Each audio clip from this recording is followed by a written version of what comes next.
Alright, what is up guys, it is Storm back here with another video, and in this one, I am bringing you part 21 to Mightless and My Hero Academia story by the Mysterious Banana. Now, if you want to check this story out for yourself, the link to it will be down in the description below. But before the video begins, if you like the content you're seeing, be sure to subscribe, like, and comment. I mean, they're all free, so why not? If you want some dope channel merch, the link to that will be down in the description below. And if you want to see more of me, go check out my other channels and go follow me on Twitter, Instagram, and TikTok, which will all be linked down below. But without further ado, why don't we just dive right on in? 10 million? Izuku uttered in shock. I'm worth 10 million?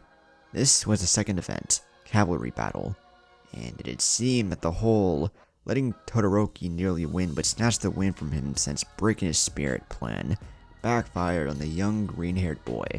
Now, all of a sudden, every other remaining participant was glaring at him, reminiscent of his days back in middle school. The sheer amount of eyes glaring at him, and the amount of people avoiding him like the plague made things hard for Izuku, although he knew he couldn't just throw the match. Going from one person to another, it seemed as though people were avoiding him like the plague. Even close friends like Ochako and Ida ended up avoiding him. He even turned to some of the students from Class B, but no one wanted to team up with him. As the timer was running out, Izuku was about to just make peace with whatever god he knew. Just then, he felt a hand on his shoulder and turned around. His eyes widened, however, as he met face to face with the last guy he thought of teaming up with, Katsuki. "Hey, Deku," Katsuki said in a rather subdued voice, which was unheard of for him. "Kachan, what's going on here?" asked Izuku. "Every other fucker around here is turning away from me like I have herpes or something. Besides Kirishima and Sero, you are literally the only other person left," explained the living hand grenade of a man. As much as Izuku wanted to say no and punch him square in the nose, he knew there was no other options, so he accepted. "Fine, it'd be nice to finally have you carry me," Izuku said jokingly.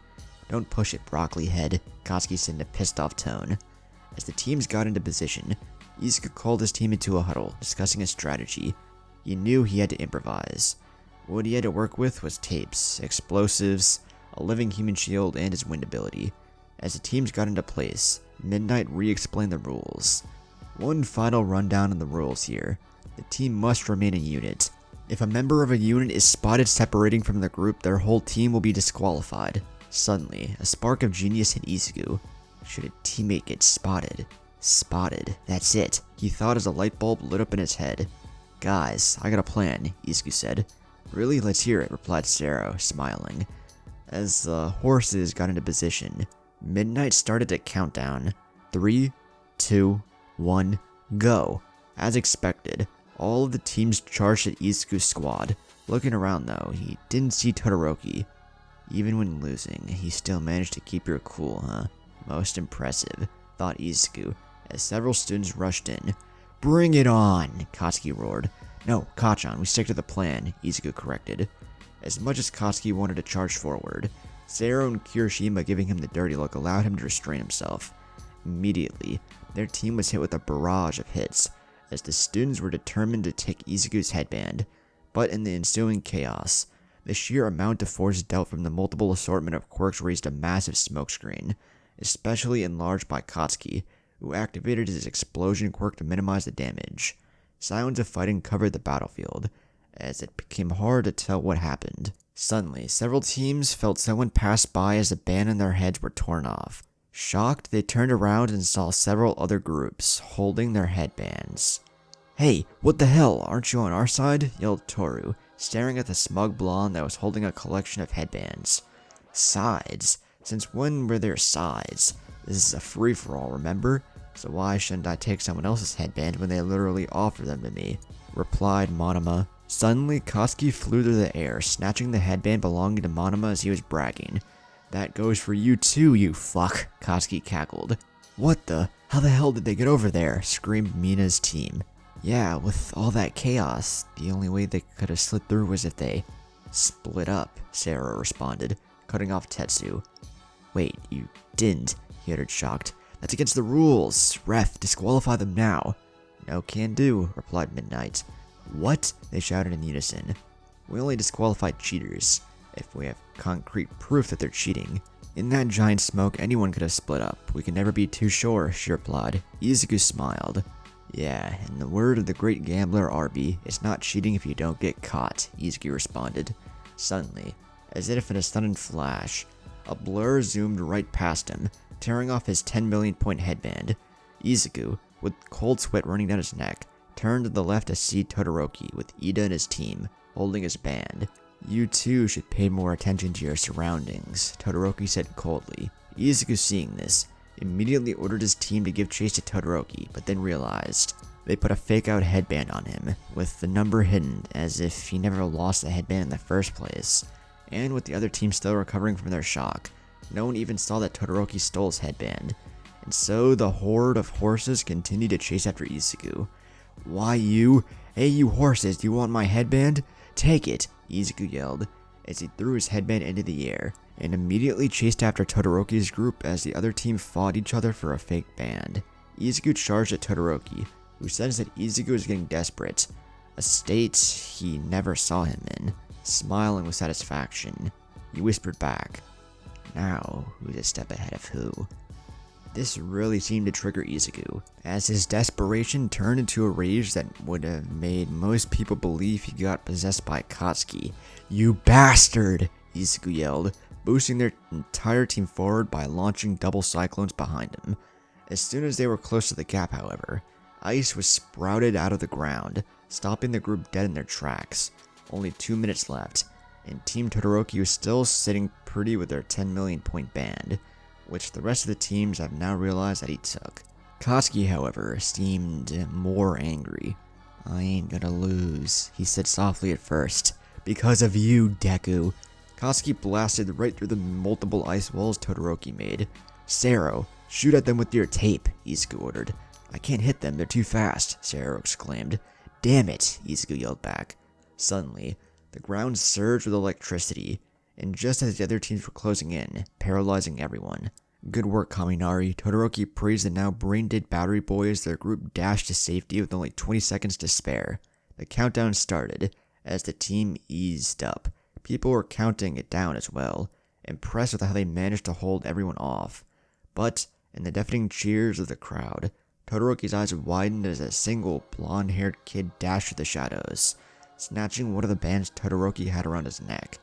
Gotcha, Katsuki said, as a mini cyclone formed under him, blowing him back to the nearly collapsed horse that was Team Izuku. Sadly, before Katsuki could celebrate, he took a closer look into his hand and cursed. Kachan, what's wrong? Asked Izuku. They switched the bands, I got a fucking 71, answered Katsuki with frustration. What? Izuku yelled back. And time's up, yelled Present Mike. Damn it, Katsuki punched the ground. Now, let's see who the top teams are, Present Mike called out. In first place, Team Todoroki. In second, Team Ochako. From across the arena, with 5 headbands taken thanks to Tokoyami during the smokescreen, they managed to take second place. Izuku, seeing this, gritted his teeth, now scared that they wouldn't make the cut. In third, Team Shinso? How did he get so many points? Some of the students asked as they saw Shinso, covered in bands as well. As they were about to announce the 4th place winner, Izuku slowly walked up, when suddenly Sero came to cheer him up.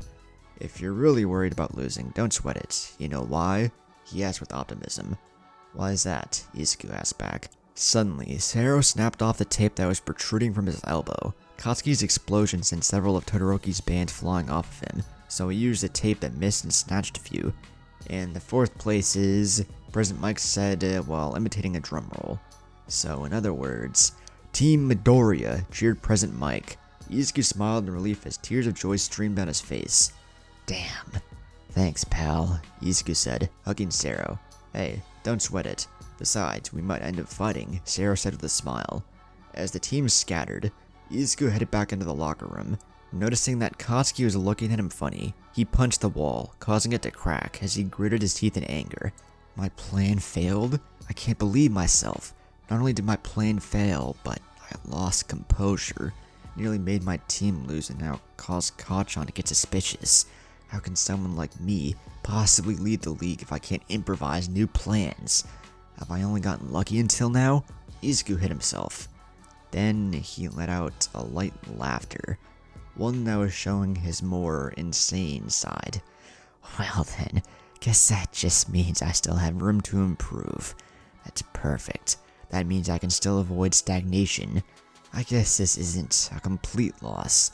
Yes, Izuku, even complete losses allow you to gain experience. Calm down, just calm down, he said to himself, barely allowing him to go in a tantrum Shigaraki style. I guess this is how Shigaraki feels, huh? Suddenly, out of the corner of his ear, he heard a conversation happening. He would have ignored it, assuming it was just two students chatting if one of them didn't strike him as familiar. It was All Might. He ran to the source of the sound, leaning against the wall to try to hear the conversation. Then he saw the two that were talking, as the sheer pressure emanating from the two paralyzed him in fear. It was a chat between the number 1 hero All Might and the number 2 hero Endeavor. Why hello there, NG, fancy seeing you here, coming to watch your son? Asked the valiant hero. Get lost, All Might, Endeavor replied coldly as he walked away. All Might gave chase, springing in front of the flaming hero. Don't be such a party pooper, NG, it's been 10 full years since we last had a conversation, he continued. Don't you have autographs to sign or something? Endeavor replied with a hint of annoyance. Your son pulled quite an impressive win there, winning without even the use of his left side. You must have raised him well, All Might complimented. What are you trying to say? The flaming hero grunted, looking at All Might with an aggressive attitude. Actually, I was hoping you could give me tips about training the next generation of heroes, All Might asked. Just like how you train young Todoroki. Endeavor grunted with annoyance. That happy-go-lucky attitude of yours, Endeavor said in an angry tone, making Izuku wonder if this was actually Todoroki's dad. I will tell you this, however. Endeavor turned to All Might with a confident smile. I'll mold him into the ultimate hero. Only reason I created him, he said loudly. That's a bit harsh, don't you think? All Might asked. Little did the two heroes know. There was an eavesdropper. A very pissed off one at that. Oh really? A bit harsh. That's the best you got against the world's most obvious child abuser? Izuku thought. I don't even know what I should be more pissed off about. The fact that Endeavor can stay a hero for doing this, or the sheer lack of understanding or care coming from All Might. He doesn't really seem like a kid who likes his father, All Might continued. Oh, he's just rebellious. But that doesn't matter. He's my best and last shot after my wife gave up on me, Endeavor continued. She was hospitalized for months with permanent mental scars, yet you didn't even visit her once, All Might said with a concerned tone. She's just weak, and weaklings don't deserve my courtesy.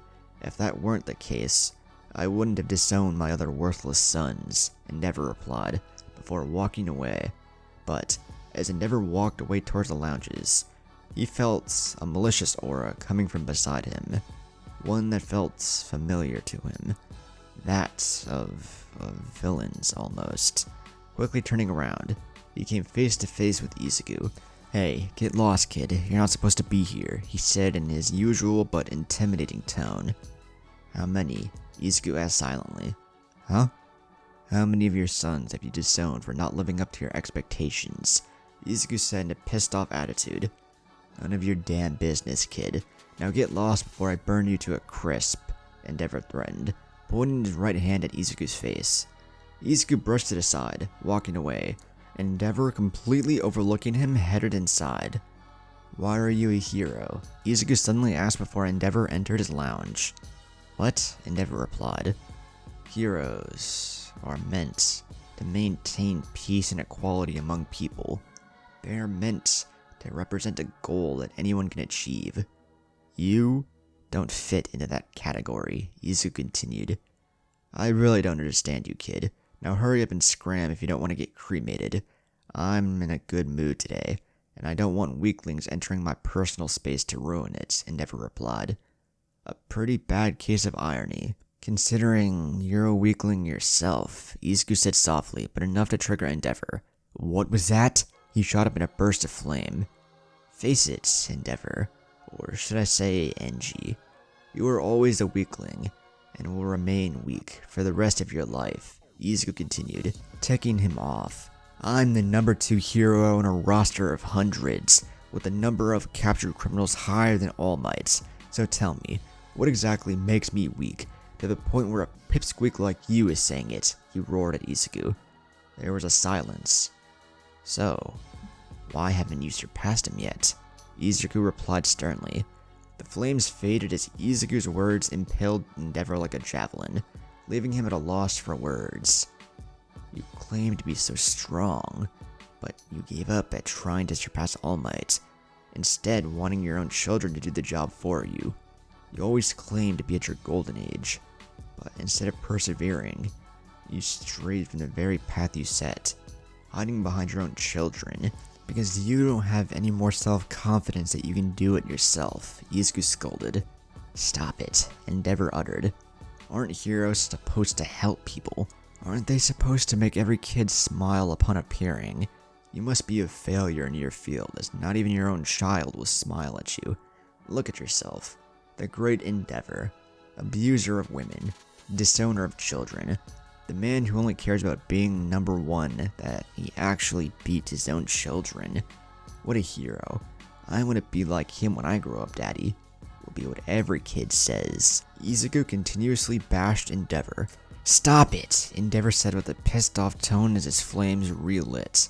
Wait, I thought of a good idea. You just want to beat All Might, right? You just want to be the strongest, right? Nothing else in the hero business seems to interest you, and pretty much already violates 5 different laws already by abusing your family. If only strength interests you, why don't you just quit being a hero so you can prove your strength without being restrained by the law? Why not become a vigilante? Why not join the army?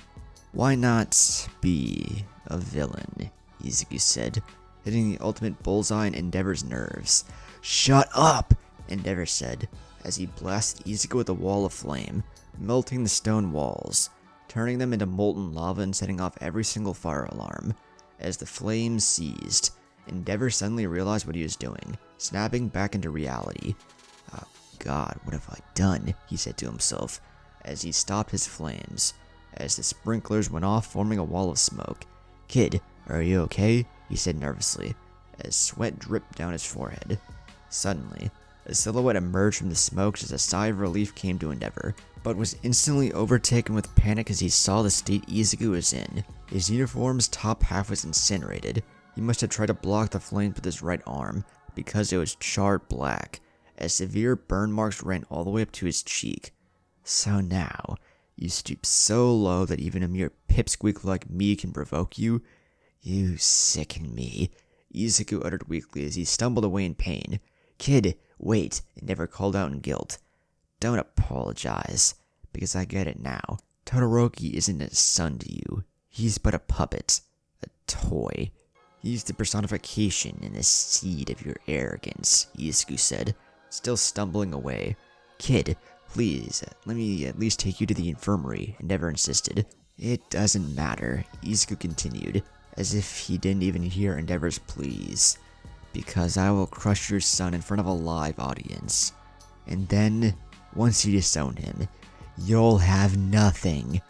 After those words, Izuku passed out, falling face first onto the hard cement floor. Endeavor walked up to Izuku, picking him up and heading to the infirmary. Even though no one was there, he felt thousands of eyes staring him down in disappointment. It was his walk of shame. At the infirmary, Recovery Girl heard the door open and headed to the entrance. Well, hello there, young Enji, and what the? Recovery Girl exclaimed at the sight of the injured Izuku. I lost control. Things happened so fast. Leave the kid to me.